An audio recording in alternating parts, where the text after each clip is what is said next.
Welcome to 30 Minute Reviews. I'm Adam. I'm Peter. I'm back. Yep. And you're a doctor now. We have to Oh take the yeah, I time to introduce that. am. Um, So everything I say is the truth. exactly. You have to listen to everything. Yeah, it's all 100% authenticated. No, all my opinions are now fact. That's true. Um, so before we get into today's bigger topic, and Josie will be joining us at some point. We told her 1 o'clock and it's now 1:05. And I have something I wanted to shoot today, so I'm not in a rush or anything, but I don't want to, spend all day waiting for her to show up. So why don't we start out with some news items while we're waiting for her to show up. What are your thoughts on Hogwarts Legacy? Is that the new game that's on Epic Games? I think it's Epic. I don't. It's meant to be a single player game. It's the new Harry Potter game that's set like in the 1800s. Okay. Um, I know almost nothing about it except for seeing it like an advertisement for it. Mhm.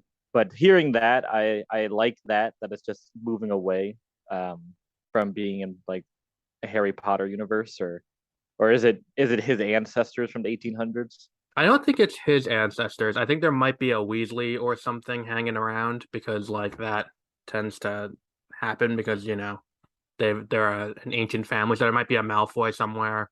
There might Yeah, be a Weasley, but because we have all these pureblood families, that'll probably happen. I haven't looked too deeply into it. All I know is that now it's been delayed into February.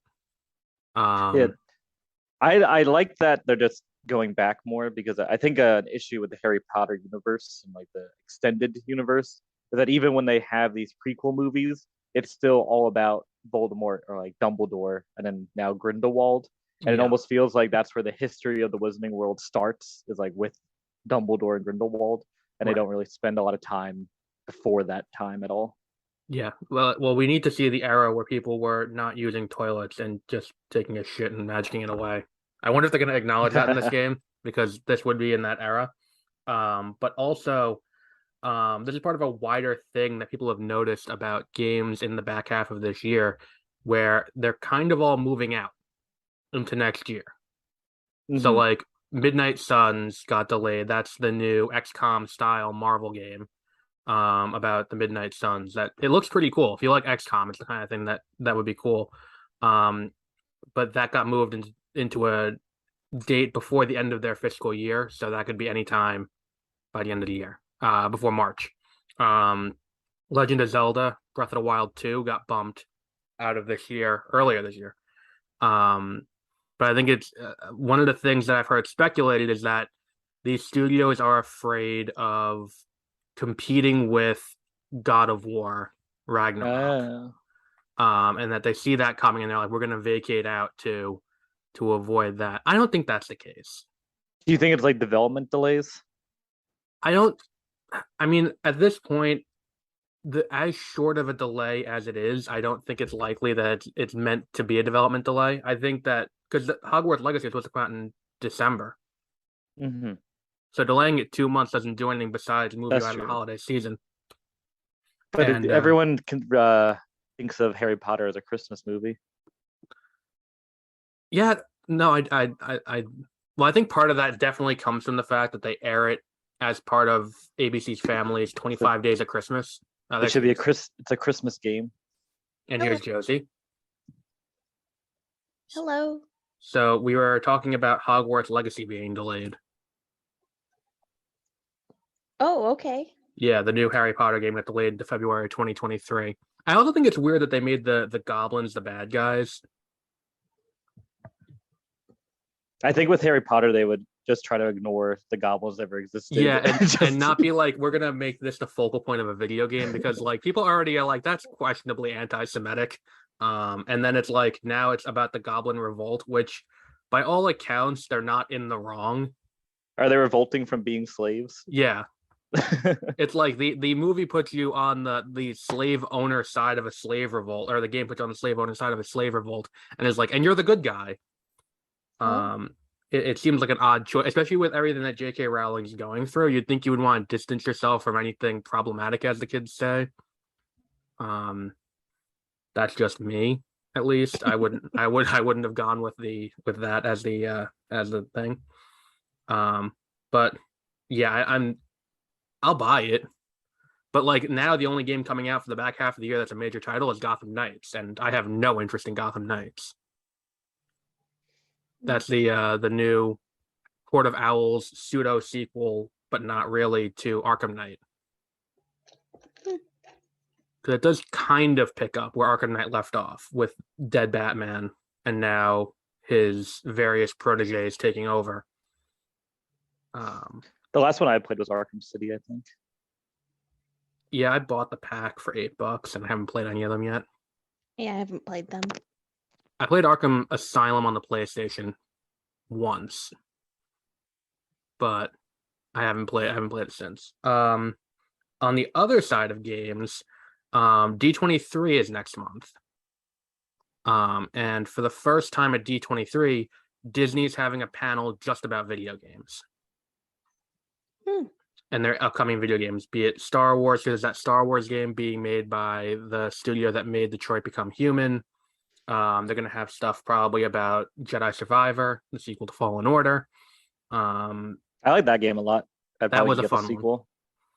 But that is that, and they're talking about a quote new Marvel. I didn't write the quote down, which would have been the smart thing to do, but I heard it earlier today when I read the article. A Marvel team up game. And it's not Crystal Dynamics, it's not Avengers, it's not Guardians of the Galaxy. So there is another one of those coming. But I don't think that's enough for an entire hour and a half panel. I think there's definitely got to be more that they haven't announced yet that they're going to bring forward. Or maybe they're just showing 45 minutes of gameplay for each game.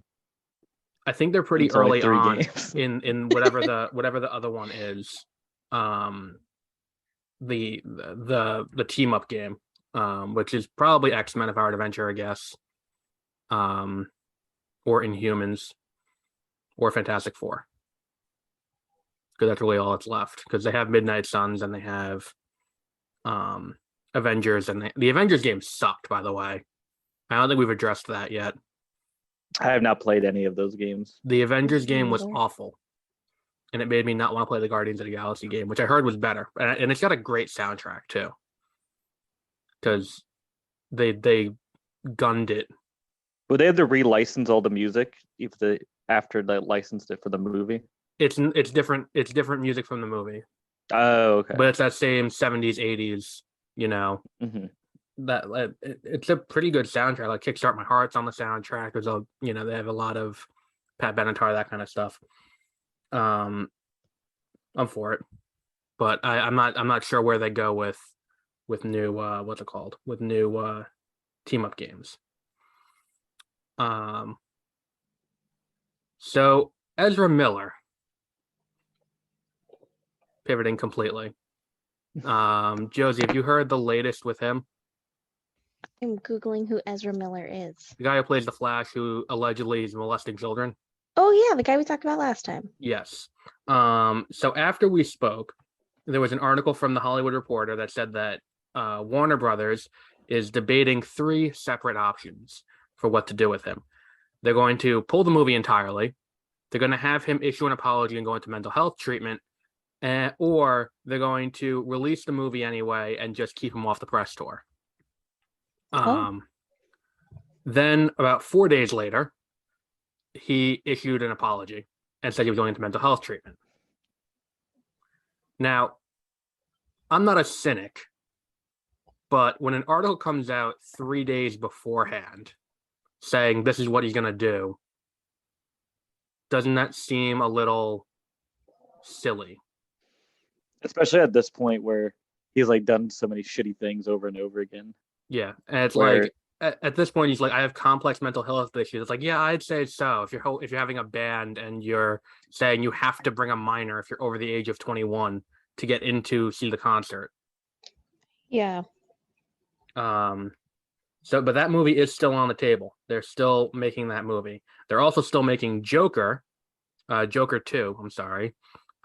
Where they announced how much money Joaquin Phoenix and Lady Gaga are making. Joaquin Phoenix is making 20 million. Lady Gaga is making 10 million, which seems excessive because I think the first movie cost 45 million in total. I guess I can't wrap my head around that. I don't think there's an audience for a Joker 2.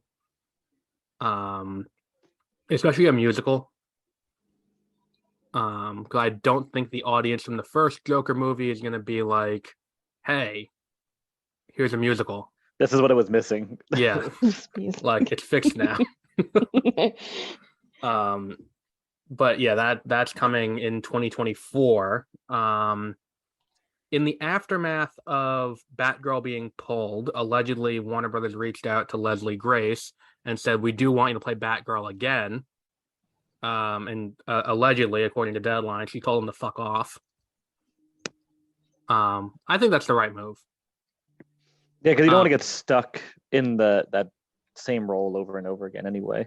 But especially if you don't even know if they're going to release it if you do make anything. Or if it does get released, it's going to get pulled after the fact, which happened also. But my thing with it is, she had to get in shape for that. I'm not saying she wasn't in shape before, but her last movie before it was In the Heights, and she wasn't like built for a superhero movie in The Heights. She played Nina, the Jimmy Smith's daughter.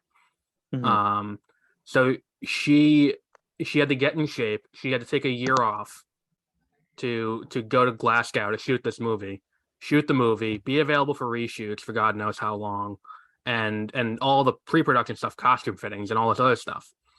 And it's like now all of that work is never going to be seen. And when you're in your early 20s, like she is, that's a thing you're willing to do because it's like, oh, this will get me in people's houses. This will get me people knowing who I am so I can ask for more money in the future. And then that got taken away. So I don't blame her for not wanting to work with Warner Brothers. And then HBO Max did pull additional programming, including Close Enough, the animated show by J.G. Quintel, a regular show that was a launch title on the platform. 200 back episodes of Sesame Street, which appears to be the big headline. Infinity Train, which was fantastic. I think it was one of the best shows from what's it called?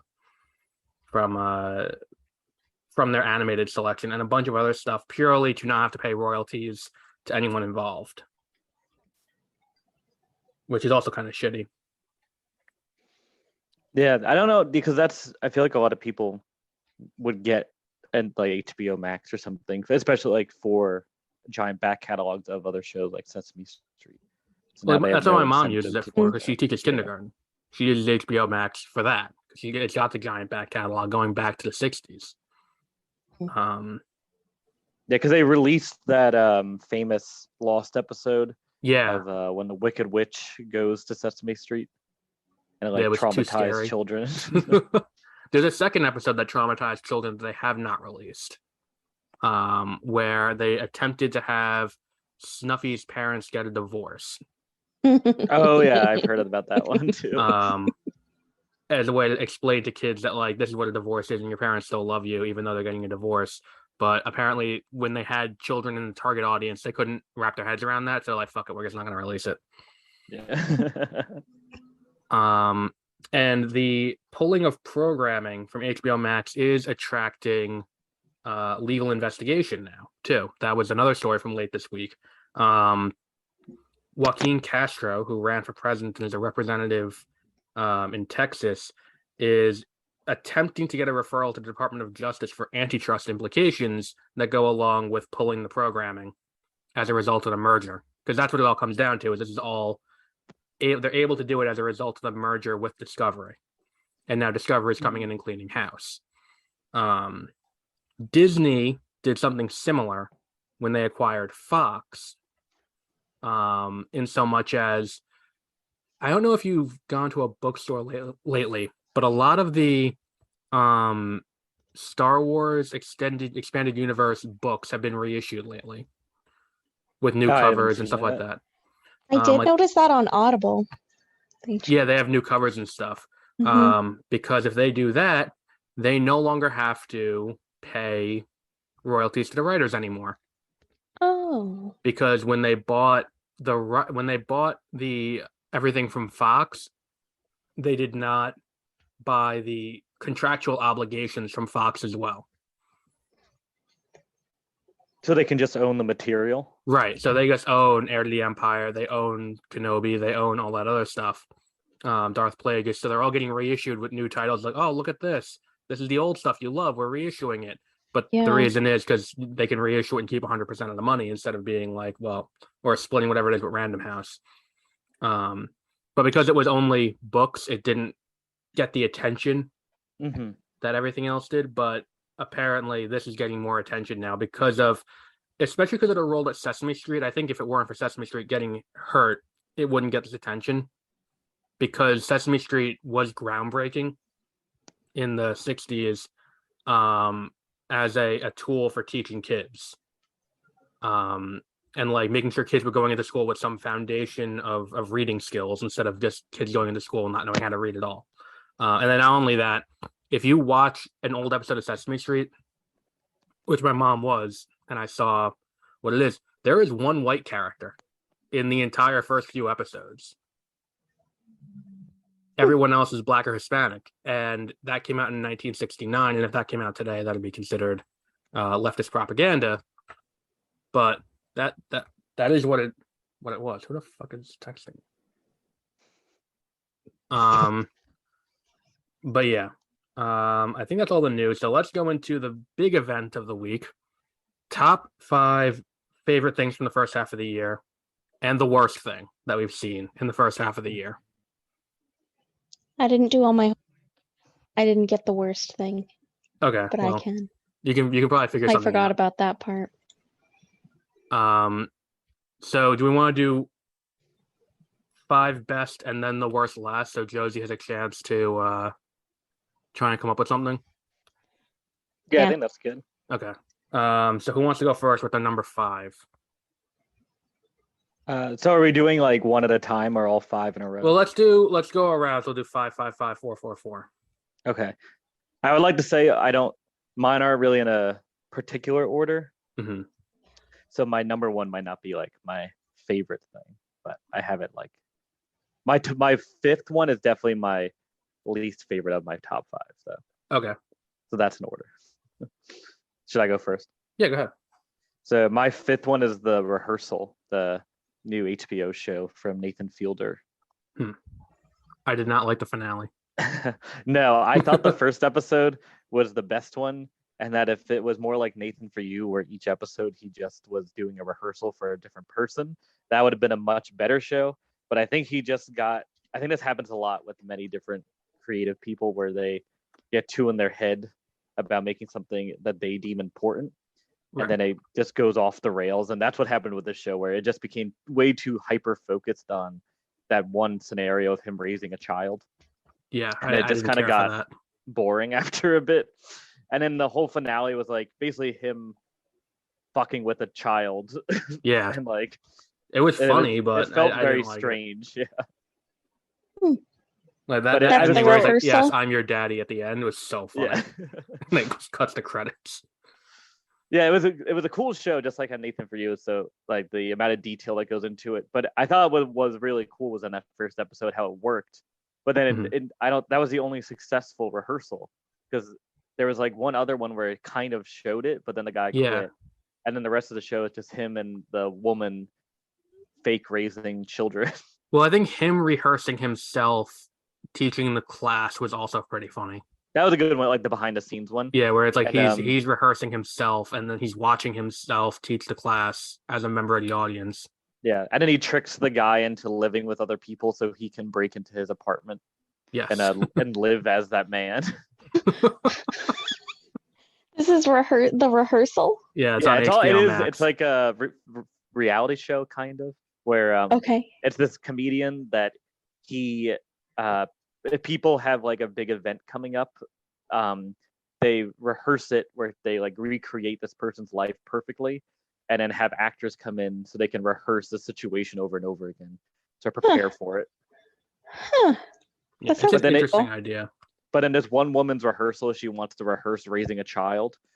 Mhm. and then he also wants to. So then they just start living together and raising actor children that are all fake in this like nice house. And then like every week the child ages 3 years. It's interesting, but then I think it just gets a little bit repetitive.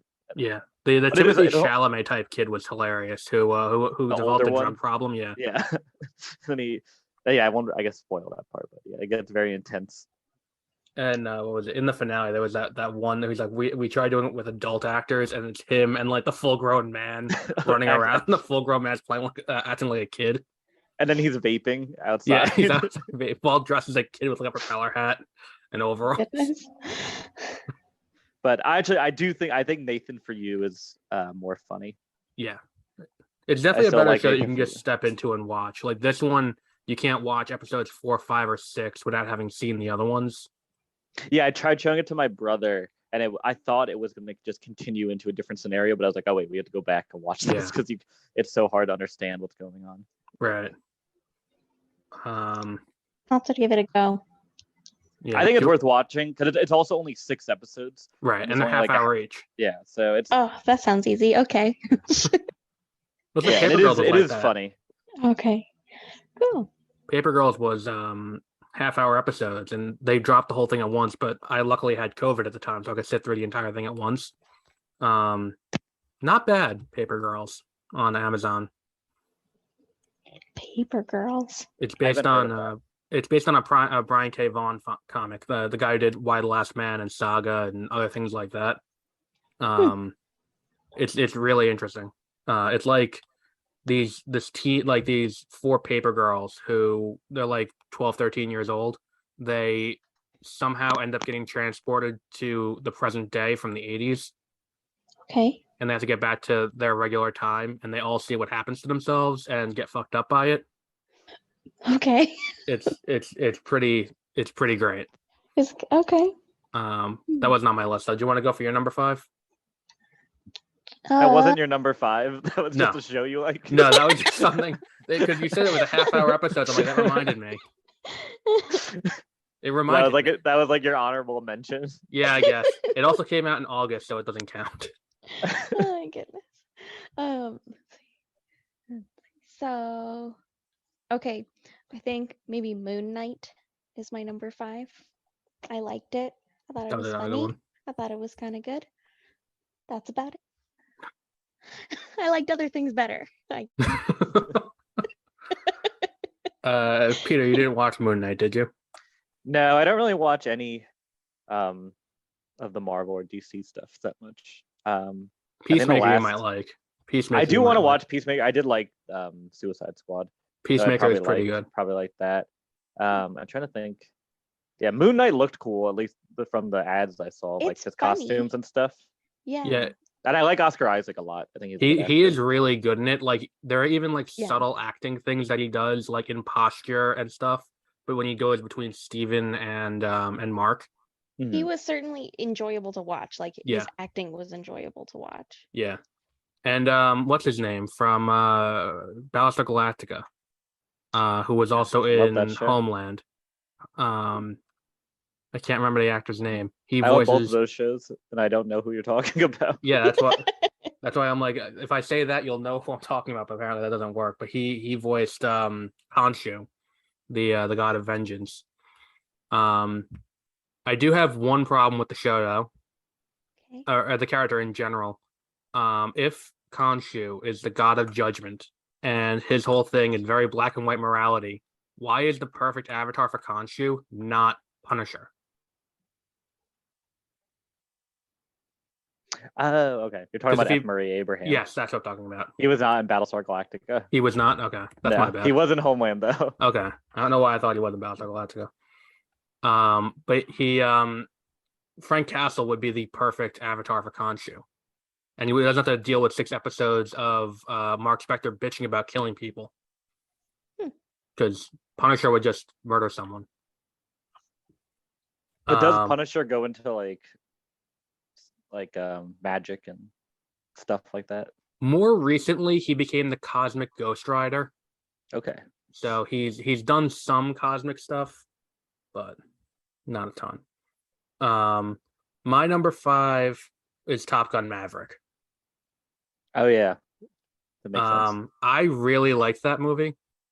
I like the whole like it feels like a response in a way. It's still very militaristic. It's still very much a 2.5 hour long commercial for the Navy and how great life in the Navy is.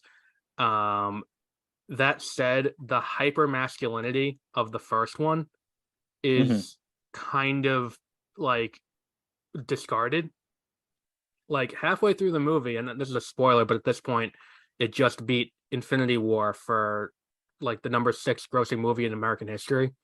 Um, it there's a scene in the middle of the movie where he goes back and meets with Val Kilmer. And they have a conversation about what to do with Miles Teller. Yeah. And it's just this very like intimate scene between the two of them. And it's like you would not have seen that in the 80s, and it just feels like a response to like everything in the 80s, everything in that first movie being like the only way to be masculine is to be this hyper like whatever we want to define that almost gay thing that happened in the 80s. Like that's apparently the epitome of being a man, but they kind of bring it back here and it feels a little bit closer to reality. But it was really good, and the action is great, and all of that. It's just you have to go into it knowing that it's a military propaganda movie because the Navy got to have a pass on the script before it came out. So yeah, and that's when they give them their access to like ships and stuff like that. Yeah, right. You're not gonna see a movie with real military hardware unless it's the military is getting a say in what you say in the movie. Mm-hmm. This is a little bit of a tangent, but I just watched the making of documentary for Apocalypse Now called Hearts of Darkness, and they go into that because I don't know if you've ever seen it, but if the army was not very happy with that movie, so they did not want to be involved with it when they had the script. So how they got all the military equipment was through the Filipino government. They had this stockpile of American military stuff from like the 70s or 60s, and they let the film crew like use all their helicopters and stuff because they didn't care what their messaging was. Right. Money is money and the money spends. So, yeah. Well, it's like if you look at like what's it called, Man of Steel. Superman is kind of beholden to the military through the entire movie. Mm-hmm. And it's why if you watch the Avengers, there's no military response to an alien invasion in New York. It's all SHIELD and NYPD. And it's like they're the only scene where the NYPD is there. It's like Captain America shows them up, and then they're never seen again for the rest of the movie. But like but there's no military response to it. It's all SHIELD who shows up because they're like, we're not gonna let the military dictate what happens in the movie. We're just gonna let China dictate what happens in the next movie. Yeah. As they created an entire alternate cut of Iron Man 2 for China, or Iron Man 3 for China. That's hilarious. Yeah, there's like 15 minutes of additional footage about this Asian doctor that they added. That's like a hero. Yeah, he's got like a major role in the Japanese cut of Iron Man 3. So now on to number 4s. All right, should I go again? Yeah. Okay. So my number 4 is the album We by Arcade Fire, which is their newest album that came out this year. Because they're one of my favorite bands. And then I think this album is like a return for them because their last album is probably their least favorite album of mine. Mm-hmm. And this one feels a lot more like their older stuff, and it's much less, it's like underproduced compared to their last album. And it just feels more focused, and it's much shorter too. I hate when albums now are like 30 songs long because they all do streaming. That now? I don't really listen to too much new music. Yeah, a lot because everything is streaming now, so they don't have to worry about fitting it on. That's true. But this one's really good. Like it's only like 10 or 11 songs, I think. There's a lot of like part 1s and part 2s, so they're all like flow into each other. And I really like long songs, so that's another reason why I liked it so much. And this album, actually, one of the members like left the band right after it was released, so this is like their last album as a full band. But it was like it wasn't like a very important member, I don't think. It was like one of the side people. There's like 10 people in the band, so it's like the son from Mumford and Sons leaving. Yeah, they can like miss it wasn't the main guy that's like the singer or the main girl that's like. Mm-hmm. Now, I don't want to seem ignorant, but Arcade Fire, they're still indie rock, or are they? I think now they're just considered rock because of how Oh, much rock has changed. When they first started, they were definitely alt rock or indie rock, but now right. because of how the music has changed, I think they're just considered rock. Well, I don't think there is too much more rock anymore because it's like a few years back was the first time since the 50s that there was no rock music on the top of the sales charts. Yeah, it's like moved Streaming away. I chart. guess because just have how music technology has changed, it's just moved away from that. Because and I think now you have more like I think like a lot of hard metal and death metal that's expanded, become more popular, and kind of like swallowed up a lot of those people. Oh yeah, I love Octane on Sirius XM. That's like my go-to station. Mhm. There's a lot of metal guys who whine about cancel culture though in their music, and it just comes off really whiny. Yeah, I like the even more like beyond that, where it's I'm trying to think of a good example, but it's like almost like the screamo stuff. Oh, Which I okay. think is funny, and even then too, they're I don't think in the songs, but in their like private lives, they're like, oh, we're not successful because of cancel culture, like PC Yeah. culture. And it's like, well, you're screaming about like beheadings and like gore. Yeah. So I don't think that It's has like you were anything to never do. gonna reach like widespread appeal Yeah, and also it's with like that. impossible to understand what they're saying too. Yeah.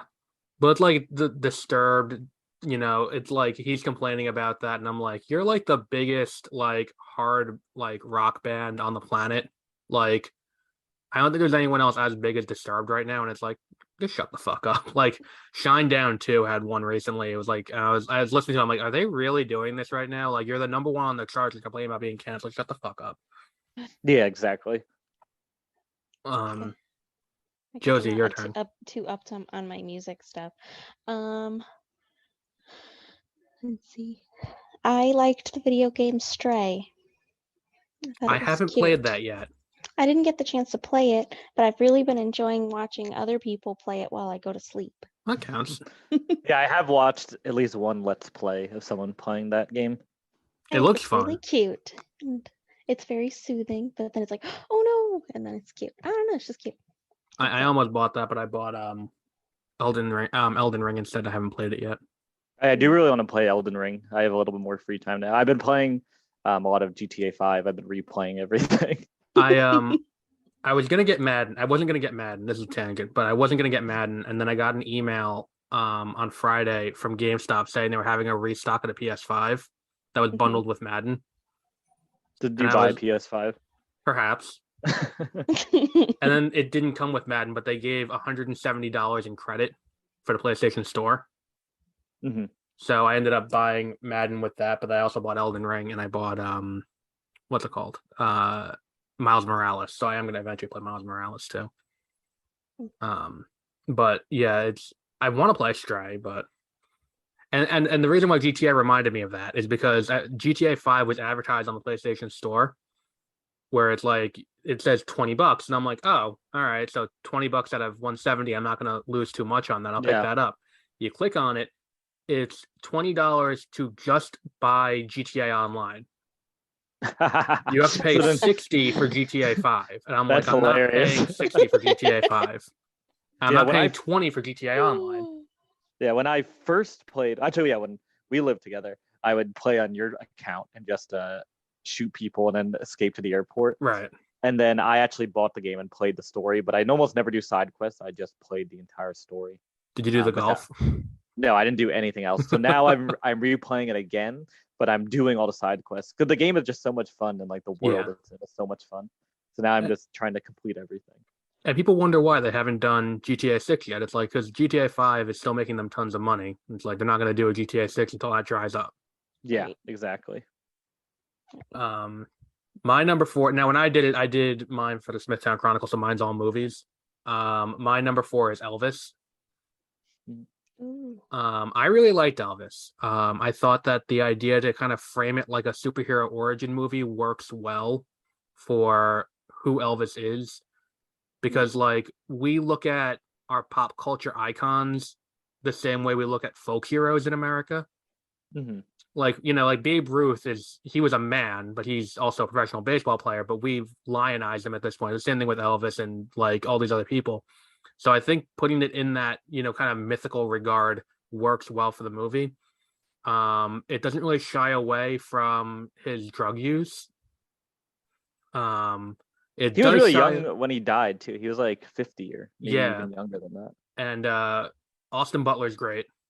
Yoga Hoser's Austin Butler is great in the movie. Yeah, when he was cast in Dune as like the only thing I saw him in was Yoga Hosers, and I was like, I Yeah, can't really judge him too harshly for yeah. that movie. It's really funny because I heard he was talking about it. Not Kevin Smith was talking about it, and he goes, like he got really into character on Yoga Hosers. He's like, what kind of accent should I do? Like, should I work on this? Should I work on this? And he's like, I don't really care. It's not that big a deal. No one's gonna think too hard about it. But it's like it. I think he's like this movie is the one that people should watch if they want to see what he's gonna look like as Fade Routha. I think he sells it. It's and he gained weight for one scene. It's impressive how much weight he gained to be Fat Elvis at the very end of the movie.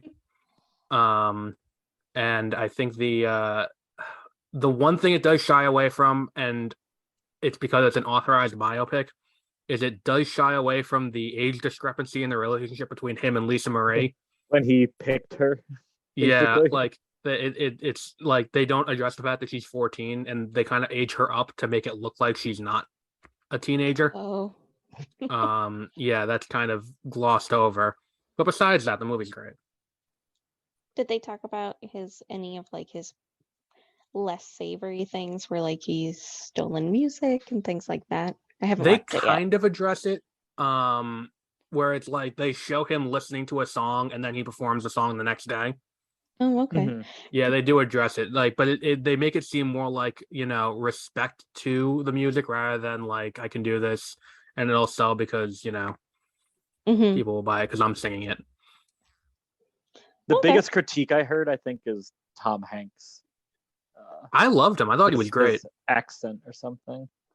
It is a little annoying. Is he a manager? Yeah, he plays Tom Parker, the manager who stole all of Elvis's money. Oh, okay. Yeah, he took like a 50% cut of all of Elvis's Yeah. performances and stuff. And then when Elvis tried to leave him, he sued him for the cost of everything that he did for Elvis on top of that. Okay. And it also tries to make Elvis into a civil rights figure, and I'm like, I don't think that was the case at all. Yeah. Like, yeah, I don't think he was actively like racist, but I don't think he was a champion for the cause. Like there's a moment where it's like the death of Martin Luther King really affects him, and then like the stabbing of Robert Kennedy really affects him, so he does a protest song, and I'm like, I didn't know that happened. And I was like, apparently it did happen, but like not as overtly tied to current events as it seemed in the movie. Mm-hmm. But it's a good movie. It's an interesting, biopic. I didn't know a lot about Elvis before seeing it. Yeah, I really only like Suspicious Minds is like the only Elvis song I like. Well, you will love this movie because they play that song basically on a loop during his entire montage of his Vegas residency. Oh, perfect. That's good. I had it stuck in my head for a week after. And then it didn't help because then I watched Lilo and Stitch for the 20th anniversary, so I could do a podcast about it. And that song is also in Lilo and Stitch. Oh, yeah. I haven't seen Lilo and Stitch in forever. Yeah, it turned 20 a few weeks back. Can that be in my top 5? Lilo and Stitch? All right, so number 3 is going back around. Hold on, I have to... Oh, yeah, okay. My number 3 is a movie, Crimes of the Future. All right. I'll fight you on this one. I love this. I also, my friend that I saw this with also didn't really like it that much, but I loved it. I thought it was so interesting, like how it was paced. I liked that they set up stuff that you thought was going to be a main plot point, and then they never showed it. Oh, I can't stand that. That shit bothers the fuck out of me. It was just, I don't know, it was surprising because, oh crap, now I forget who was the director. Cronenberg. Yeah, okay. The David Cronenberg movie, who's famous for body horror and his special effects. John Carpenter recently shit on him because he was like, he doesn't think of himself as a director anymore. He thinks of himself as an artist or something. And then John Carpenter saying how all horror directors take themselves too seriously now, and like they should just make fun horror movies. That I agree with. I think of that. I guess it's a little bit of a tangent of the guy that made Midsummer and Hereditary. Avi, no, that's Yeah, his son name. Ari Aster. That's his name. Aster. Yeah. Like when he talked about Midsummer, he said it's not a movie about cults or a horror movie. It's actually a movie about relationships and breaking up. And it's like, okay, like chill out. It's like no one saw. And he actually had it was like over a 3-hour cut of that movie with more of just them fighting about their relationship. Yeah, I don't think like, that's needed. Thank God for the studio to cut it down. And he wants to make another movie that's like 4.5 hours long, and it's like mostly dialogue. So well, Linklater's doing that too. He's doing a 6-hour movie as his next one. All right, I don't like him that much either. I've fallen down the Linklater rabbit hole lately. I just watched Before Sunrise. That's a really good movie. So going back to Crimes of the Future, so I can defend it a little bit. So it has. I love the universe it sets up. It's where in the future, people start developing weird mutations where they start growing extra organs, and like the government sets up this like registry, and also people stop being able to feel pain or get infections. So for like fun, people start doing surgeries on themselves, and it becomes performance art where you watch people do surgery without any anesthetics. And like they do like organ removals, and like people can't eat, and then it turns out some people are mutating to be able to eat plastic. So it's like we're evolving to clean up our mess that we created as humans in the future. And it has all this crazy like gore and these weird machines that are like biomechanical. And now I can't remember anyone's names, but yeah, I really liked it. And like it set up this there's a beauty pageant of organs where it sets up this competition where people grow the coolest organs they can to compete against each other. Like a farmer's market where it's like who's got the best pumpkin. Yes, but with organs. And it's like the guy that runs the government organ registry like becomes obsessed with it, and goes down this weird path too. But weird. Then Kristen Stewart's great in it too. Yeah, Kristen Stewart's in it. She plays this like weird autistic girl. Yeah. What's the name of this again? Crimes of the Future. The new one, not the one from 1978 that he made by the same name. Okay. That was also a Cronenberg movie? Yeah, he made a movie called Crimes of the Future in 1978, and it didn't do well. I know. And it has nothing to do with this. He just really wanted to have it's a cool name. Movie. Yeah. Oh yeah, and that other actress, Leia Seydow. I don't know how to pronounce her name. The woman version of Terrence Howard with the perpetual cry face. Yeah, she's good in this, but she's exactly the same as she is in every movie that she's in. I didn't think the gore went far enough. Oh yeah, and Viggo Mortensen's in it too. Yeah. I don't think they did enough with the gore. I think they could have I've seen worse in other movies. Like The Thing is more the Thing that Cronenberg did all the special effects and the body horror for The Thing. Mm-hmm. That has more gore than this movie does. Well, I would say in recent history, Color Out of Space with Nicolas Cage had some really fucked up body horror stuff that's true beyond this. Yeah, this you could feel, I think, the effects of the budget to some.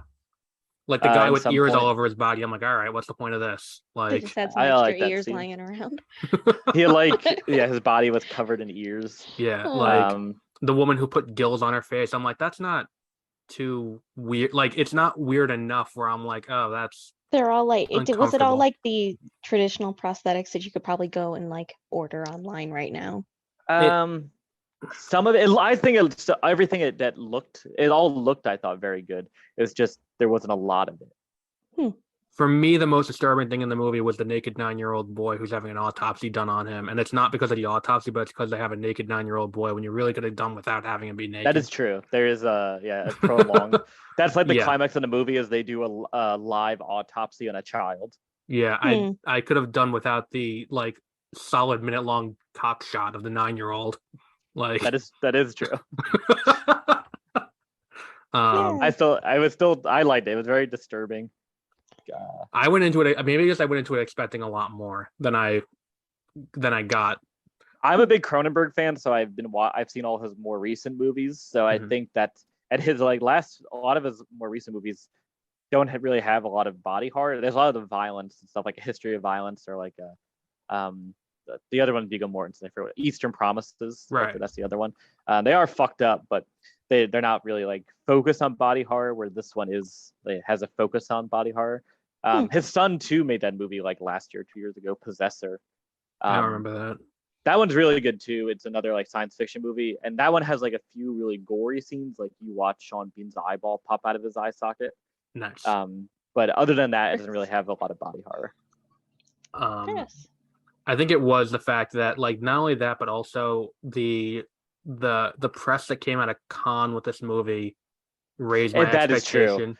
Where It it's was like people walked are, like, out, throwing up and and like, walking out, and I'm like, fainted in the what? movie.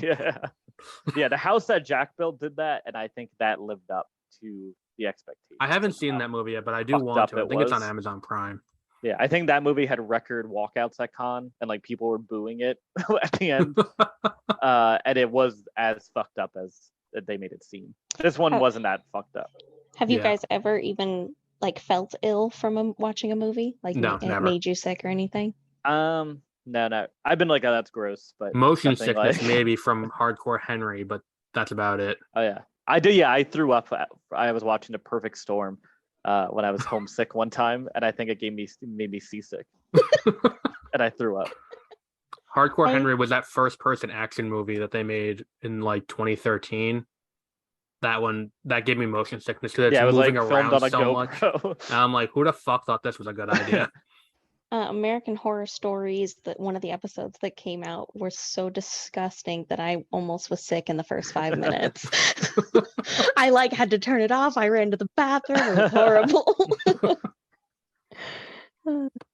Your turn.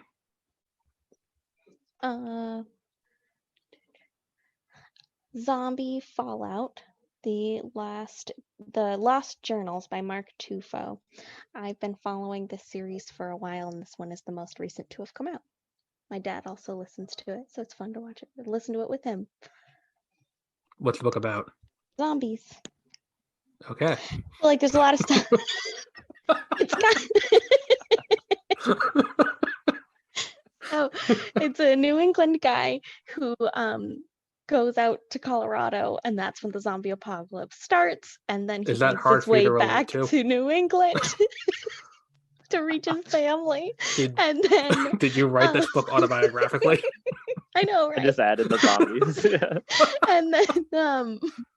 And then it's like dealing with different things, and like the virus keeps changing. It's cool though. It's mostly like because I've been listening to it with my dad. But I just started The Walking Dead, and I'm not impressed. Like the graphic novel or the show? No, the show. I stopped watching the show after like the second season. I just got bored. I'm like 5 episodes into season 1, and I'm like, how the fuck did this show go on as long as it did? See, I like up to maybe season 3 or 4, and then I'm done with it. Yeah. And every time I've tried to rewatch it, because I'm like, maybe I can get further on it this time. Like, maybe I'll find out what happens. Well, because I'm like, how the fuck does Daryl become a beloved character? Like, he's just an asshole. And it's for, like, in episode 3, when we first meet him, he's just an asshole. All right, but still, he's an asshole. I stopped watching when they went to the farm. But it's cute. Like, his saving grace is that he's slightly less racist than his brother. Like, yes. Like that's not a selling point. It's just because he has a cool crossbow. Ladies. He's it's because he's sexy. That's what it is. All right. Well, I'm gonna keep giving it a shot, but I'm not super thrilled about this. And you can watch Fear of the Walking Dead. Huh? Then you can watch Fear of the Walking Dead, and then there you go. The other like spin-off they're making now. Yeah. Yes. Oh yeah, Worlds Beyond, and then there's also Tales from the Walking Dead, and there's a new show about Rick and Michonne. It's like they're never gonna let that die. No. I would like a prequel series where we just see him being a cop in his normal life. It has nothing to do with zombies. The fun fact: if you go on the AMC portal on what's it called on Amazon Prime, you can watch the Talking Dead episodes with Brian Johnson. I remember the Talking Dead. You can watch. Oh my gosh. I'm like, I don't understand who wants to go back and watch Talking Dead. No, why would anybody want to rewatch Talking Dead? They really drove that like into the ground with their talk shows after the show. They started doing it with Talking like every single show they had. Yeah. Halt and Talk Fire. Yeah. I forget there are other shows. Yeah, and did they do For Killing Eve? I don't think they did. Talking Eve. Yeah, I don't think they did. But it's funny because if you go in, it's like Walking Dead, Fear the Walking Dead, Worlds Beyond, Tales from the Walking Dead, Comic Book Men, Talking Dead is how it's ordered on there. So Talking Dead is behind the show that has nothing to do with it that aired after the Talking Dead on the same network. And I just don't understand how this show managed. I mean, the effects are good for, I guess, 2010, but it's nothing special. No.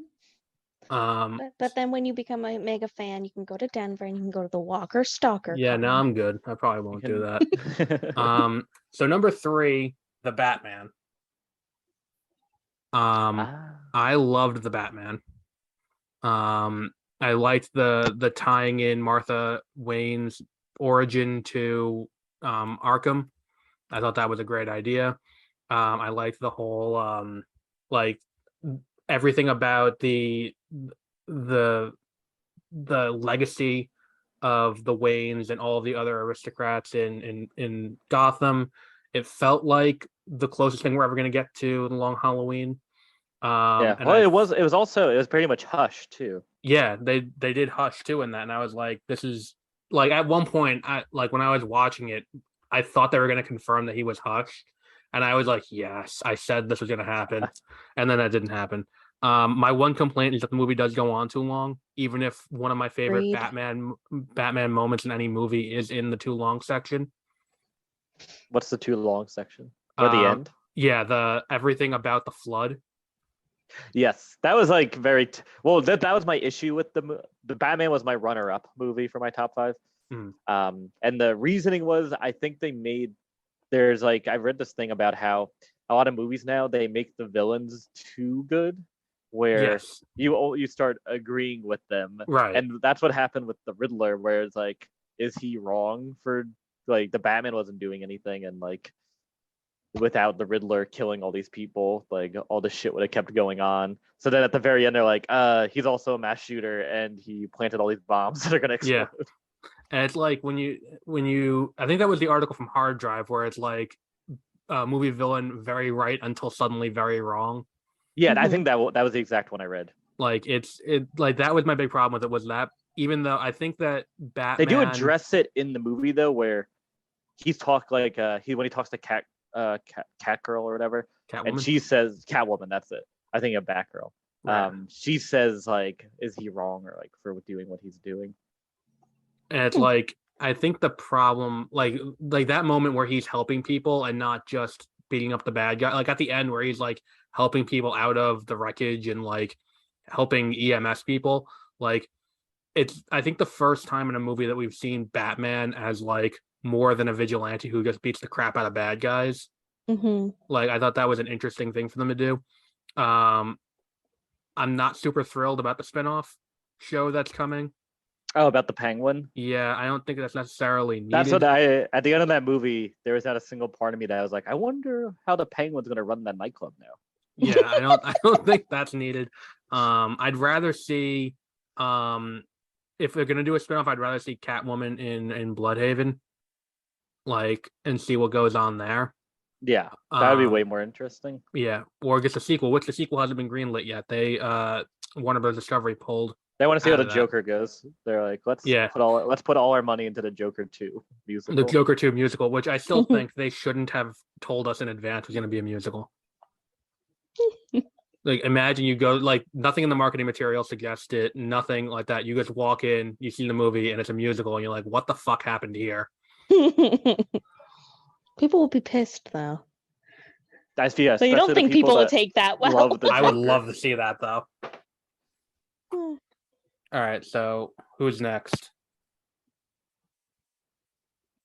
Peter's next. Yes. Me again. I was getting coffee. Hold on.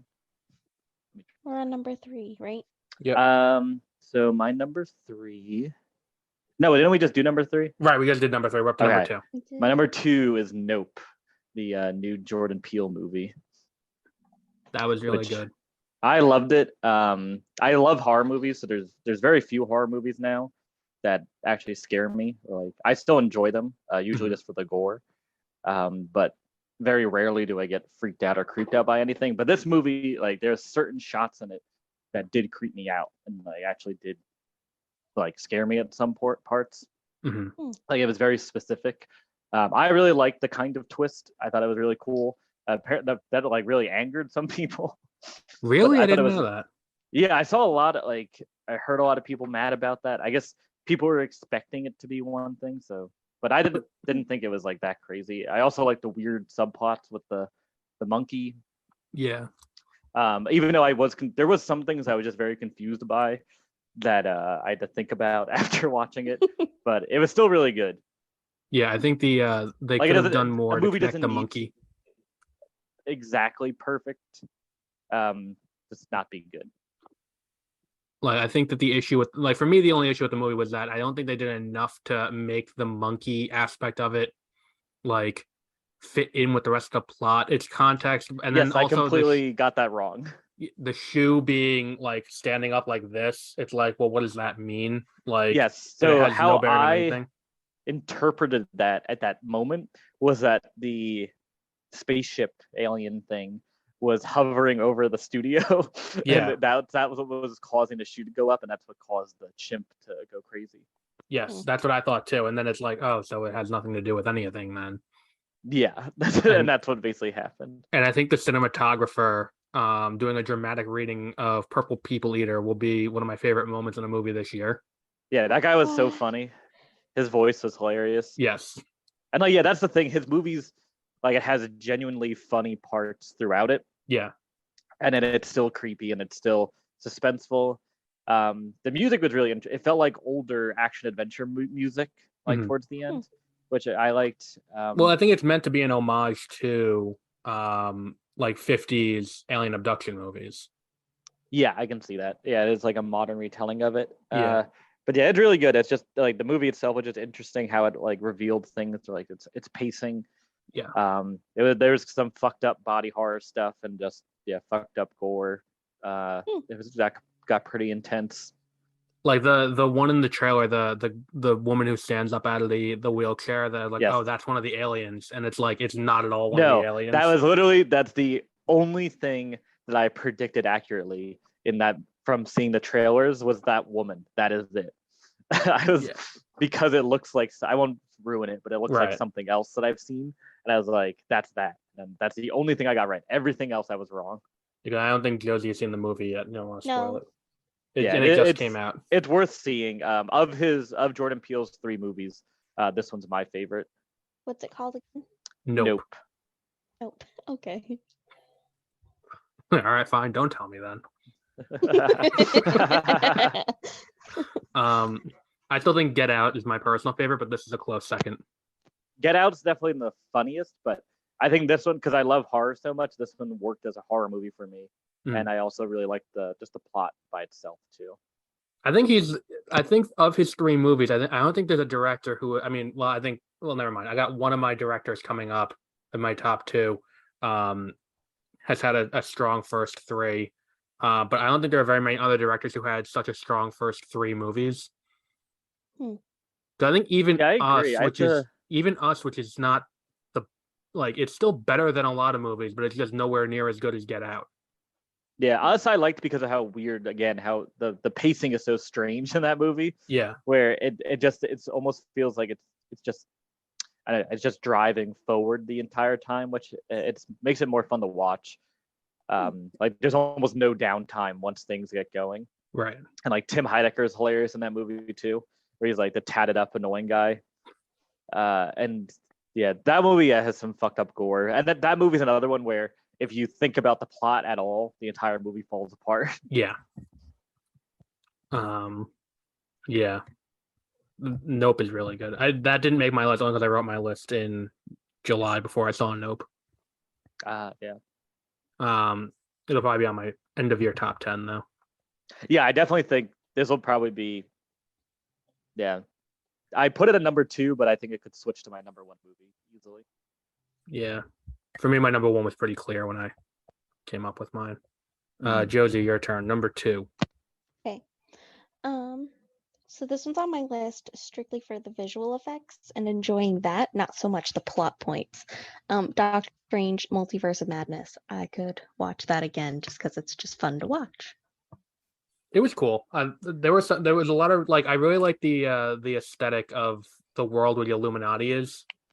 Mm-hmm. Like that whole like future like solar punk aesthetic is really cool. I think that people didn't like it because it came after No Way Home. And No Way Home kind of set the bar for what people were expecting in terms of extended cameos. Okay. Whereas like No Way Home, it's like the other two Peters are in the movie for a good amount of time. Like they're in for the entire second half of the movie. The Illuminati is only in this movie for about a scene and a half. Yeah. And then they all get butchered. So like I kind of like it though. I think it's really funny. yeah, that one visual where what's his name gets his head blown off. I think it's Black so Bolt gets funny. his head blown off is fantastic. I think them all just getting their ass kicked immediately is hilarious. Yeah. And people are like, "Do you think Wanda died?" I'm like, "No, Wanda didn't die." Like, what the fuck? Like, what are you, 7? Like, no, Wanda didn't die. They're gonna bring her back again. Like, there's a fucking show coming out next year called Coven of Chaos. Like, she'll be back. Don't worry. Like, yeah, I did want to. I haven't seen the last Marvel movie I saw was the first Black Panther movie. That really? You didn't see Infinity War or Endgame? Nope, I haven't. Right, you can probably skip most of Endgame and just watch the third act. I did want to watch this movie just because I liked Sam Raimi so much and the visuals looked cool. So I would probably just watch it for that. Yeah, it's a lot of his like effects stuff. Like there's a lot of horror stuff in it. And you can tell it's Sam Raimi's movie when you watch it. Like you can see that it's his. I did like the first Doctor Strange too. Yeah, that was really good too. Did that come out before or after Black Panther? Before. That came out the same year as Civil War. I saw that too. Yeah, I think that this movie would have been better served had it came out before No Way Home. Especially considering there's a scene in the first act that you can tell was added into reshoots because No Way Home came first because of the COVID reshuffle.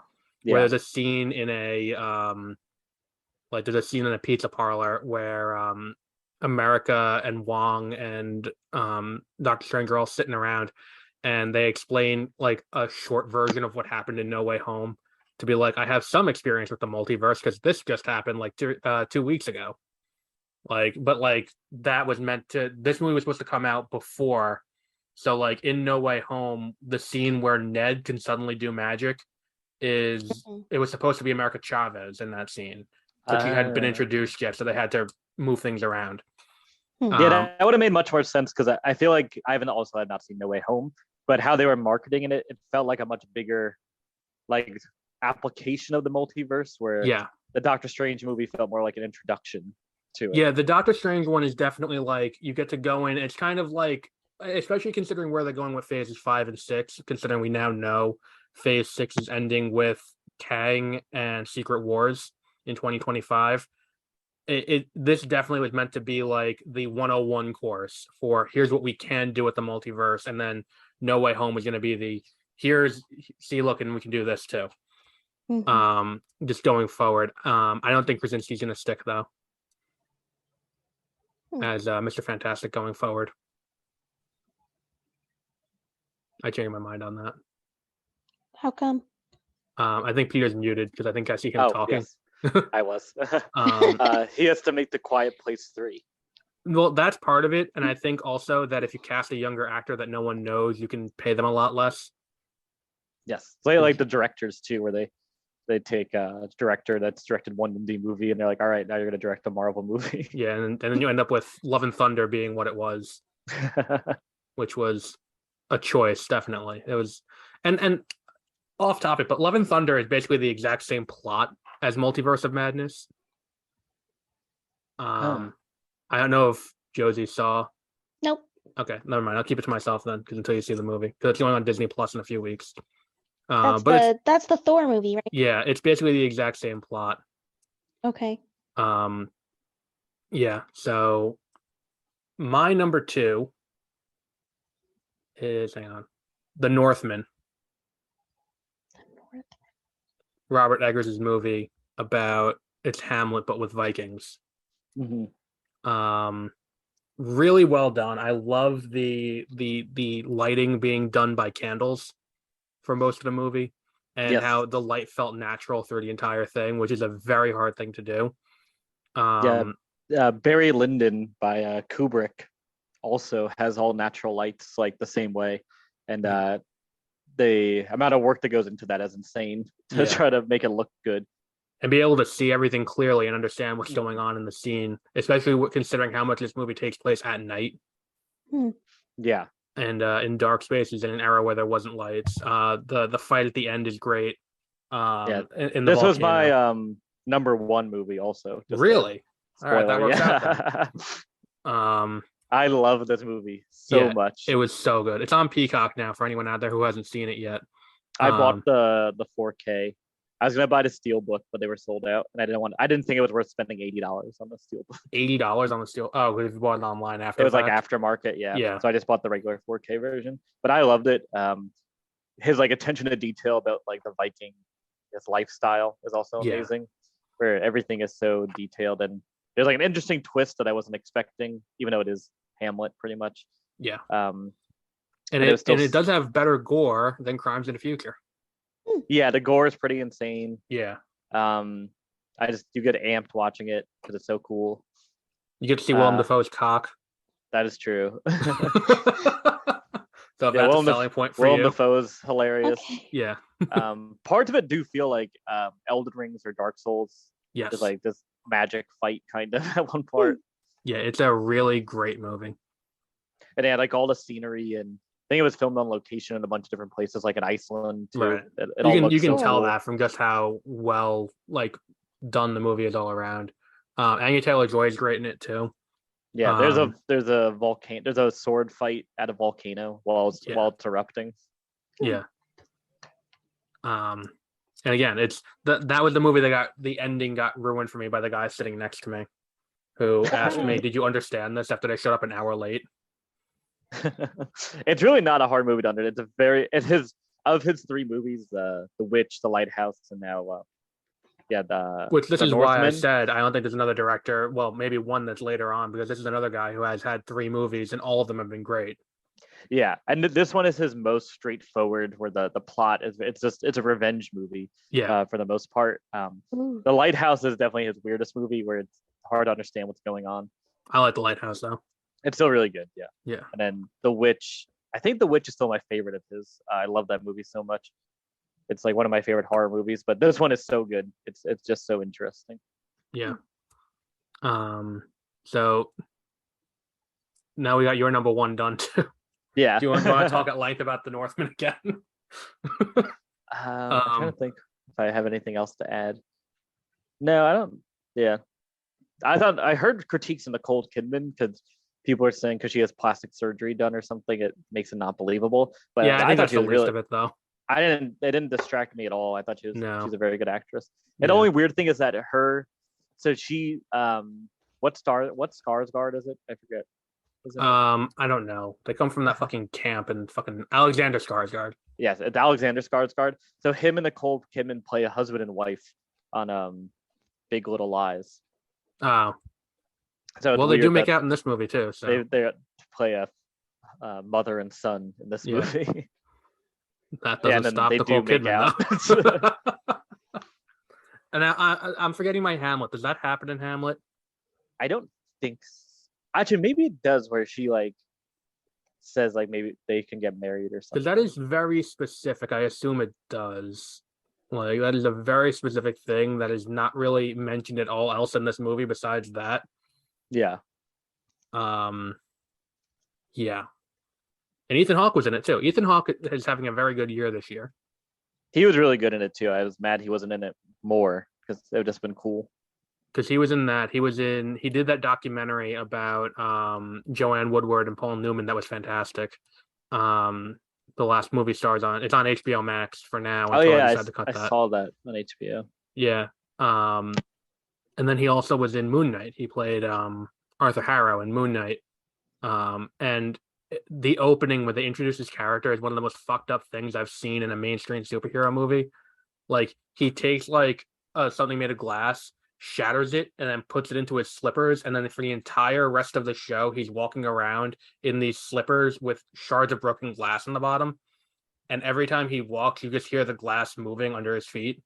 Mm-hmm. It is really fucked up. That's cool. I want to Yeah. watch that show more. Yeah, he's even though he does kind of become a little bit of a one-note villain, and it's like anytime he's on scene, he's like talking about Amit. He's like, I'm here to help Amit, but it's kind of, one note.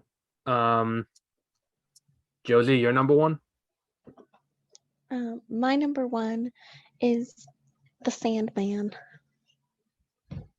That would have probably been my number one if I didn't write this list before it came out. Yeah, I really like it. I really liked the audiobooks, and I'm really enjoying the show. I think they did a great job at both, and yeah, It is I was a not near. disappointed. I think I texted both of you. I said it is a near perfect TV show. Mm-hmm. Like it is Really like it. Like it is so well done.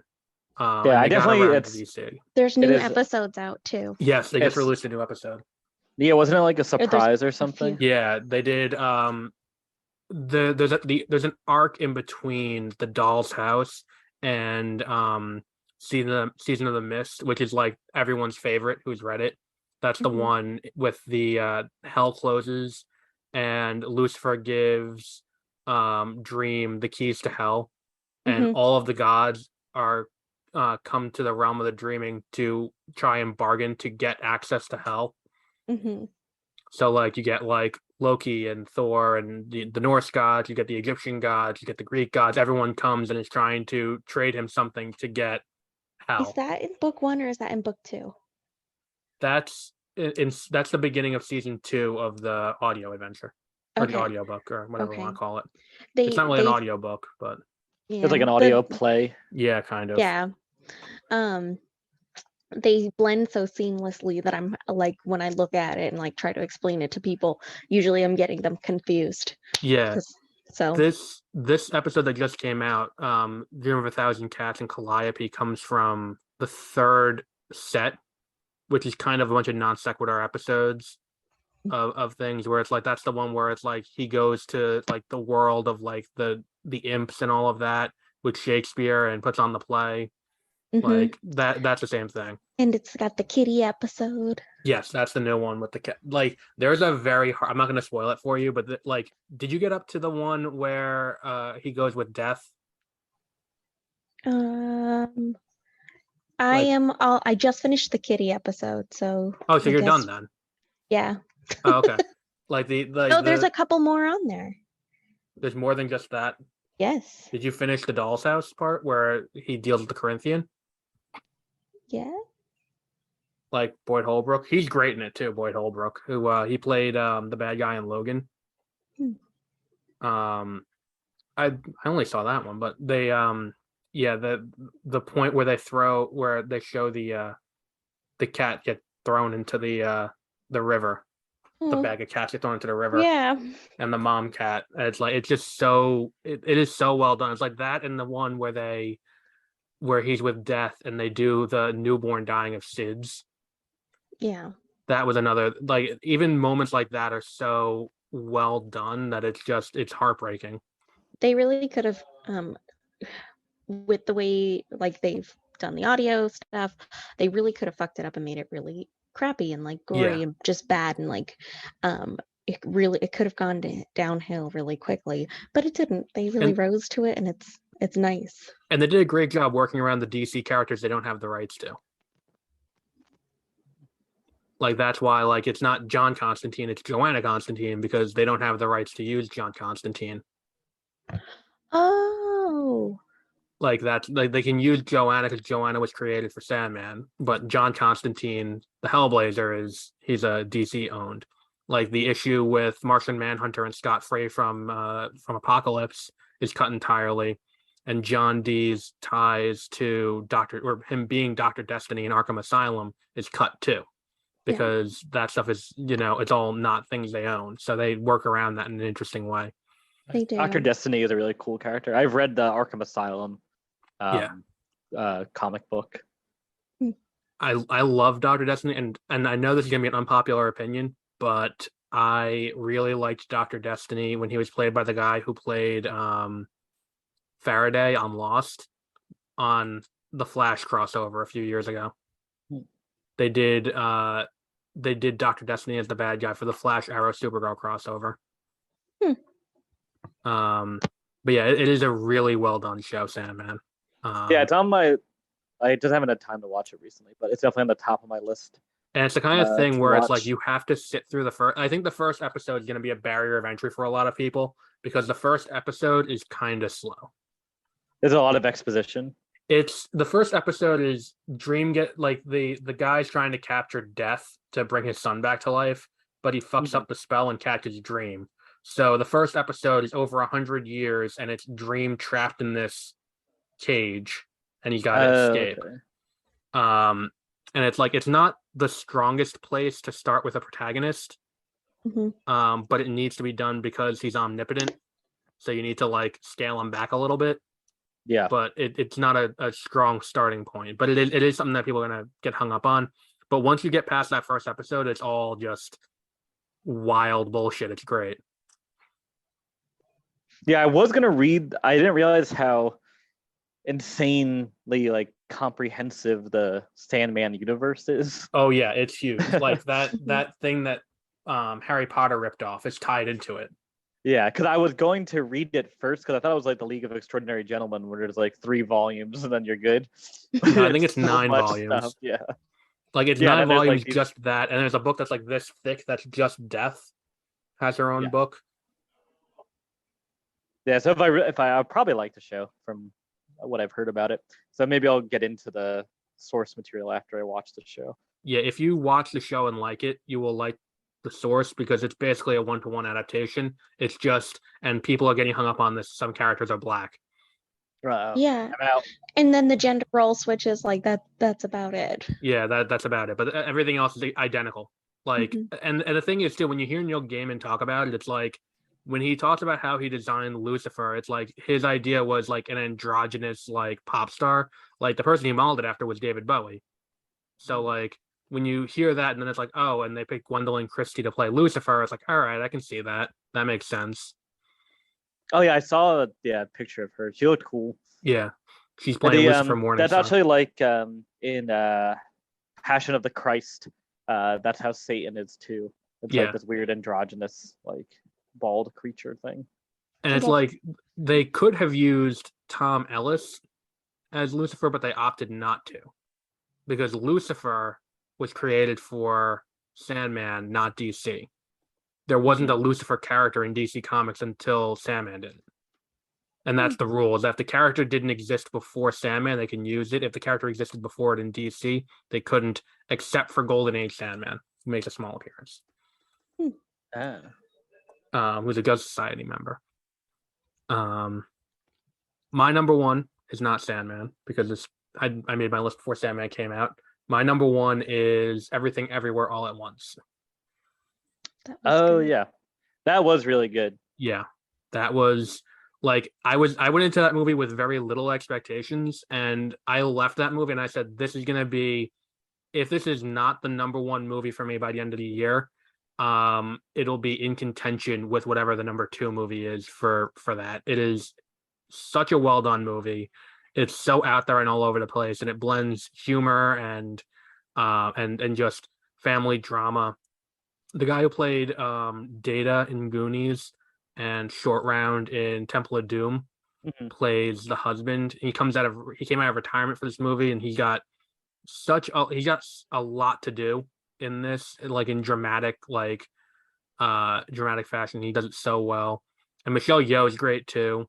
And it'll go back and forth from like this theme of family tension to a fight between 2 people, and one of them's trying to keep the other one from shoving an award up their ass. It is such a great movie. And I heard an interview with the directors, and it's like they were given basically carte blanche to do whatever they wanted in the movie, except they were not given an IMAX camera. Yeah, because Oh, you can finish. Did you see the movie or I did. I was very surprised at how funny it was. Yes. That's what I was most surprised at. Like the scene at the canyon where it's just the two rocks overlooking the canyon with the text on the screen. That was they wanted to shoot that on an IMAX camera. And when they told the studio that, they're like, "What are you, fucking nuts? We're not paying for that." Like, because it's a still shot basically of two rocks sitting over a canyon. Yeah, that would just be a joke for the commentary. Yeah, I don't think anyone realize. Yeah, but it is such a good movie. I saw that and I loved it immediately. It is a little long. I'll give it that. You can probably do 220. It doesn't have to be 2.5. But it is really good, and it's a one-off. It's the best multiverse movie that's come out this year. Which there's been at least two that I can think off the top of my head.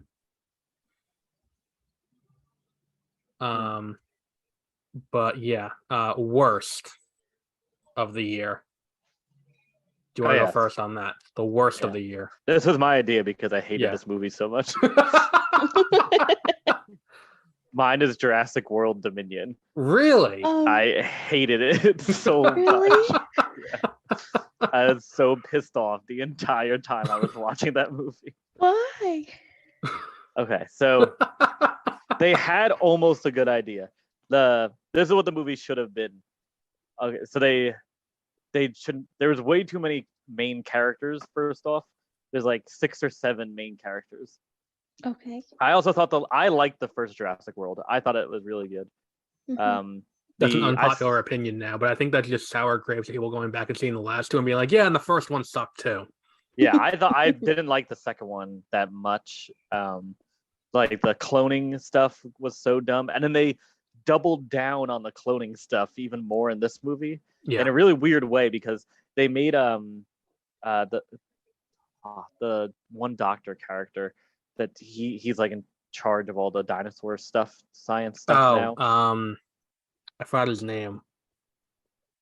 Yeah, but he was on SVU too. Yeah, he plays a criminal psychologist on SVU. Yeah. But he's evil because he's like manipulated with all these DNA and stuff for so many years. But then the clone's mother, who artificially inseminated herself with a clone so she could cure a disease, she's a hero for doing that, for like creating a clone like by herself. And then they retroactively added in this character that was apparently responsible for cloning dinosaurs that no one's ever mentioned for the past 30 years. Yeah. Oh. Then they had a locust subplot I thought was so stupid, where they're like, that's what the issue is this giant mass of locusts eating everything. And see, I didn't have a problem with the locusts. I just wish that like it doesn't work for what they're going for here, which is the last Jurassic Park movie, allegedly. But there's almost no dinosaurs in the movie. And where there are dinosaurs, there's no stakes because you don't see dinosaurs with the entire cast together until the very end, and no one's going to die until everyone gets together. So like, there's no point to having Chris Pratt and Bryce Dallas Howard. Chris Pratt has psychic powers now, where he can control dinosaurs by putting his hand up in front of himself. Every dinosaur, not just the raptors he trained. Even though they established... I'm looking at a picture of that right now because I Googled the movie. They established in the first movie that he's like a dinosaur trainer, but that he doesn't have, like, they set up very well that even though he's trained them, that he does not have control over them. And like, it's like his folly almost, where he thinks he has more control than he does, and he gets like fucked up. Yeah, and he gets like fucked up because of that. But now in this one, he's just like this dinosaur master, even though none of these dinosaurs are trained. Like, he's wearing a coat. Oh yeah, well there's snow stuff. Yeah, there's a CIA mission that they go on for part of the movie. Didn't you know that coat had special enchant dinosaur there's training? There's a weird tropical area in the middle of the Alps somehow. That was cool. This is what the movie should have been. So they set up Biosyn, which is like Ingen's main competitor, and they have Dodson come back. I like all of that as Dodson. It's a different actor for Dobson too. I didn't know that until... Yes, because the original actor is like a child rapist or something. Oh, okay. Well, that makes sense. I think he's in prison for... Oh, they're not just going to force that movie through and hope that no one thinks about that when the movie comes out next July? Yeah. So that's why Dodson... And in the books, Dodson dies in the second book. Mm-hmm. But I was fine with that because I think that's a good like bring back this like other company that's been in the movies but not that important. So that's good as a villain. This is what the movie should have been. So Biosyn sets up this dinosaur preserve in the Alps where it's like this cool crater where they have almost like mountains surrounding it, and then that's how the movie should have started, as they showed Biosyn with all their resources and funds were able to round up all the dinosaurs, and there's actually not an issue. Like they're all in this giant preserve in the Alps in Switzerland, and then you bring in all the characters where it's almost like just come look at our setup and like you can approve of it. Yeah, and then you just have the dinosaurs go crazy and start killing people. That would have been the better movie. You don't need all these other subplots. Just basically just redo it again. Right. And it's like that's what people are there to see. They're there to see dinosaurs. They're there to see, all of that kind of nonsense. But it's just everything about the movie was poorly executed. And for me, my entire problem comes down to the fact that we don't see everyone together until the third act. And at that point, it's like up until that point, anytime they encounter dinosaurs, it's like, well, everyone's going to live through this because I know they're all together at the end of the movie because they didn't bring back all these people to not have them all be in the same scene together. Yes. And actually, it would have been better if they started killing off the original cast. I think it would have had a lot more impact. And like Laura Dern, like she's great, but like so much of her line that was just cringy. I thought, like, how do you feel about her and what's his name? Jeff Goldblum. No, her and the other one, Alan Grant, getting together. That was dumb because they like in the books and in the first movie. It's like they kind of set up, they have this platonic friendship and they're very good friends. And even in the third one too, like they have this like long history where they're friends, and it's kind of, I feel like that people critique that all the time where they force relationships between any male and female character. Right, exactly. You can just have that friendship. And then they did that again with this. It was so dumb because in the books, he's actually a widower. And he's like, that's why he doesn't want children, and that's why he doesn't want any relationships, because he's like, my wife's died, so like I'm done. And like him and Dr. Sattler have this like very good work platonic relationship. It's just showing it's like, oh, well, even if they're scientists and researchers, they can't handle not having sex or falling in love with each other. And then there's like a scene where she says that Dr. Malcolm, Jeff Goldblum's character, slid into her DMs. That's an actual line of dialogue. Oh, okay. Like it's just, it feels very fellow kids. Like when I listen to that, I'm like, do people still say that even? Like yeah, and then like I'm using your language. Like Jeff Goldblum, I think is kind of annoying now as just a human.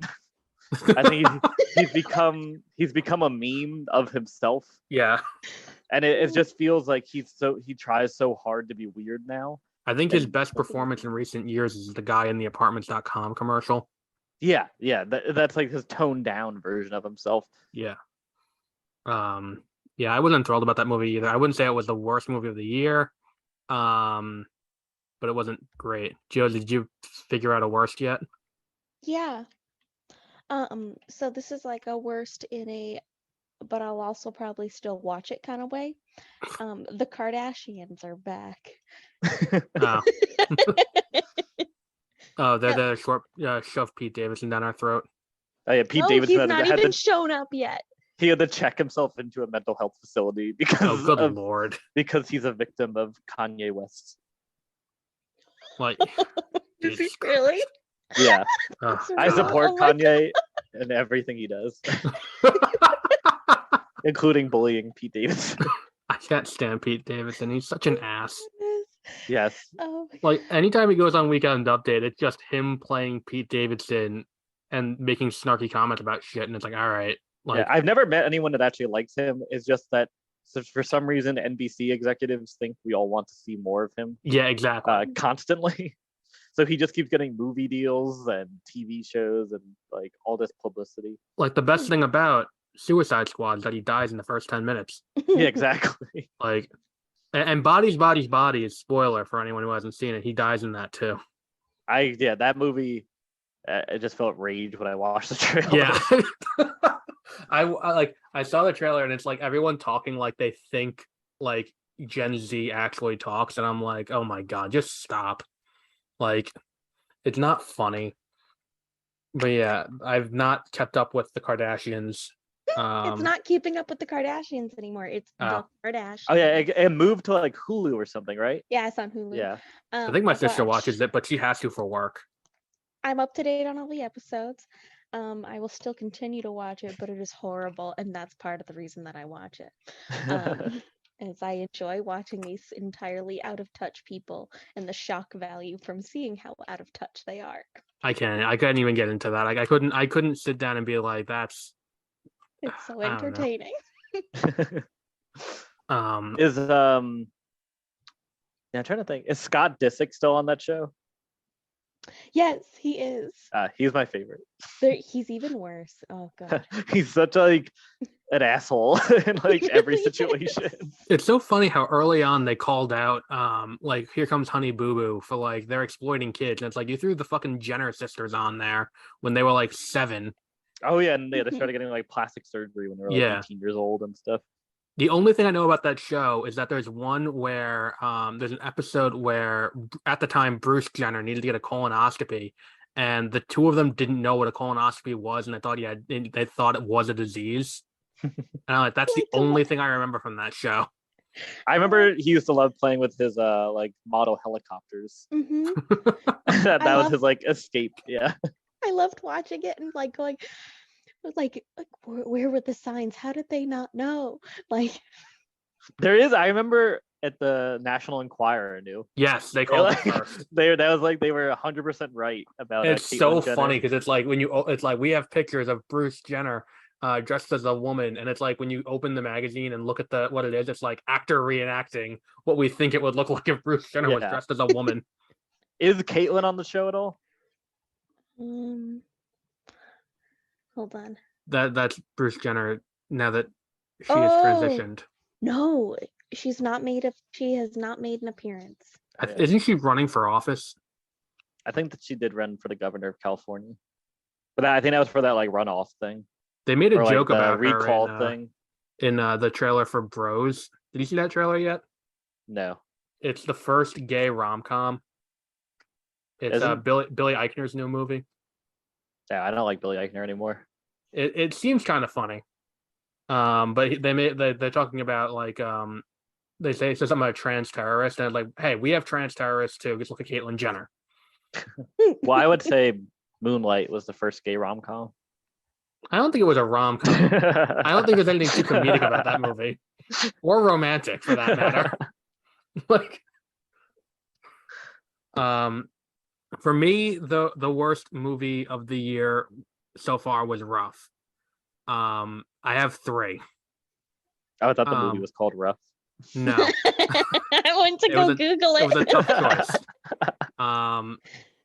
Moonfall definitely should be in the conversation. Because like Geostorm wasn't great and the destruction wasn't great either, but it knew what it was. Right. At least the like the subplot, the espionage subplot was somewhat engaging. Moonfall doesn't have that, and the destruction's not great, and they play fast and loose with the laws of physics. And then when they get to the moon, it looked very much like Roland Emmerich was like, well, here's all the shit we were going to do in Independence Day 3 that's never going to happen, so let's just throw it all here, because all of the aesthetic of the world the humans came from before they came to Earth looks like, remember that weird white orb thing that they had in Resurgence? I didn't see Moonfall. So in Moonfall, humans come from a different planet. Yes, and the moon is actually a star with a Dyson sphere around it. Oh wow. Yeah, and that's why it comes out of orbit, is because the aliens that are against that form of humanity come to Earth to destroy that thing, and the moon starts crashing into Earth because of that. Okay. This sounds great. I'm totally gonna watch that one. And it's like some of the science fiction aesthetic is kind of cool, but it's just not a great movie all around. Morbius was another one. Yes. It's Morbin time. Yeah, that was not a good movie. Matt Smith definitely tried to make that movie watchable, and I'm sure he'll try to make House of the Dragon fun. He does look like a freak, so I think he'll be good in that movie. House of the Dragon is coming out like this week, isn't it? Tonight. I'll watch that probably. that movie is not good though. You can tell there were two different cuts of the movie that get cut together in post. And it just didn't work out well. But the one that I went with was The Contractor, which was a I don't think Chris I've even Pine. heard of that. Yeah, I think I texted you while I was sitting in the theater. It was an empty theater. Chris Pine is the lead. He plays a military contractor who works for Kiefer Sutherland and gets sent to somewhere in Germany, I think, to kill someone, if I remember correctly. But the reason why it makes the list is not because the plot was forgettable, not because the action's not great. There are certain things in filmmaking that are standard in terms of cinematography and things like that. This movie doesn't adhere to any of those. So like it like using like the webcam feed of me as an example, if I'm talking like and it's being recorded, I should be like over here looking this way, so it's making the most of the screen. That like gives a direction. Yeah, that way the most of the screen's being used. If I'm talking this way, I shouldn't be over here, leaving this big empty area. Also, if I'm talking, I shouldn't have my back to you, talking and walking that way. I should be using a different camera angle where I'm going and following them as they're walking that way. It's just little things like that that made the movie unwatchable. And that bothered the fuck out of me when I was sitting there watching it. That's why it made the worst of the year. I've not heard of that movie at all. Yeah, it was playing at my movie theater before it shut down most of the screens for renovation. That's still not done yet. 3 months later. Yeah, I knew about Moonfall, and I didn't think that would be good because the destruction component of the moon falling into the earth is too big. Where I didn't think there would be enough other destructive things going on. And they do take all the destruction, and they're all like in the middle of nowhere when it happens. That's why Geostorm was good, because you set up these insane weather events where those can all happen, but the Earth wouldn't be destroyed by it. But right. If the moon crashed into the Earth, the Earth would be destroyed. And especially that's why if the moon was actually a Dyson sphere made out of solid metal, and it wasn't like, and there was a star in the middle of it. It's not. That actually is a very popular conspiracy theory that the moon is I found that out during the movie because the guy brings it up. Like one of the characters is a moon superstructure conspiracy theorist. Yes, that no one believes. Actually, it's because for the size of Earth, the moon is way too big to be our moon. So it's very strange why we have a moon that size. Well, I heard the theory that explained how the moon got there. That's where our lizard people elites come from. Well, no, that's one theory. That's not the theory that I heard that's realistic. The one I heard that's realistic was it was like something impacted the Earth while it was still molten, and then a bunch of shit flew out. Yes, that is probably what happened. I did take a space class in college. And 10 years ago, almost to the day, you took a space class. And that is what people think is that another basically planet hit the Earth. Yeah, because most of the moon, it's like made up of the exact same material as the Earth's crust, so it's like a little chunk of the Earth got split off. Yeah, but it's like the probability of the moon existing is like less than 0 or something. It's like it shouldn't exist. If you look at other planets too, perfect. Like other planets, it's all captured asteroids. Yeah, and the moon's in line perfectly with the Earth and the sun, so we have the eclipse. And that it's the exact perfect distance away that it can affect the tides, but not affect it too much that it would destroy things. Right. That's probably fake. Okay, so do we have time for a game? I have this game that I came up with. That's pretty entertaining. So here's what it's going to be. You two are going to have to. You know how you go to Walmart and you see these collections of movies. Yeah, so I just got when I was home recently. I took one back with me. It was the Jack Ryan collection, and it was The Hunt for Red October, Patriot Games, and another one. And it's Harrison Ford and Alec Baldwin because they both played Jack Ryan in different movies. Was it not the one with Tom Cruise? Because Tom Cruise also played him. No, it was before. I guess it was all the 80s and 90s ones. Oh, okay. So it's those kind of sets where they have a theme, and the theme has a bunch of movies in it that are all kind of similar, but we don't know what, like, I'm not gonna tell you what the movies are. You guys have to guess what movies are in there under this theme. So let's go with the first one because this one's probably the easiest. The theme is King of Horror. It is 8 movies, all on DVD for $20. And the theme is Stephen King movies. Okay. Both Pet Cemeteries. Did you both say Pet Cemetery at the same time? Yeah. You're both wrong. Firestarter. No. Okay. The one with Christopher Walken. I don't know which one that is. It doesn't tell me who's in it. Okay. Oh, yeah. Which It? 1 and 2. And the Wrong. The miniseries. The miniseries. Yes, the miniseries is in there. Christine. No. Carrie. No, and they're all well-known movies too. It's not like they pulled some bullshit here. Now I'm trying to think of others. The new Dark Tower. No, the one that you're gonna kick yourself if you don't get. The Shining. Yes, The Shining is in it. Good one. So we have 2 or 3 We have right 2 now. out of 8. I don't think I know anymore. I'm trying to. I have Stephen King. Oh, Doctor Sleep. No. Okay. Misery. No. Okay. The total. What's the truck one where the trucks come to life? Oh, Heavy Metal. No, I know what you're talking about, but it's not it. All right, not that one. I'm trying to think of other Stephen King. I didn't realize there was Dolores Claiborne. No. Salem's Lot. Yes, that one's in there. There you go. So that's 3. The Green Mile. 4. There. What's the one with the kids that find the body in the woods? Stand By Me? Yeah. No. All right. Can I have a hint? Let me see which ones haven't you gotten yet. One of them, Cujo?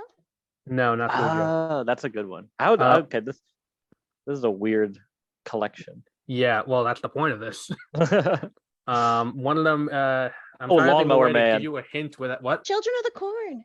No. The Lawnmower Man. No. I'm trying to think of a way to give you a hint for this without giving it away. Let me look up what year it came out. I'll look up the Christopher Walken one. I bet that could be on it. 1994, this one came out. Shawshank? Yes. I didn't know Shawshank Redemption was The Prophecy. No, that's not it. That's not in there. Ah, damn. All right, so there are 3 left. These are the 3 hardest, I think, to get. You should just give them to us.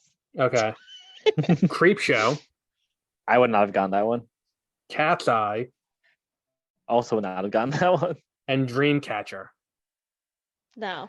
Oh, Dream. Okay, I probably would have eventually gotten Dreamcatcher. A good hint would have been Eyebrows, because that movie is insane. Because Stephen King wrote it after he got hit by a car, and he was on opioids, so he was constipated. So that's why the whole book and movie has a fixation of aliens crawling up people's assholes, and like there's a bunch of like shitting and farting and stuff. Because he was constipated the whole time. And it's also his like longest book it's so meandering and like so boring.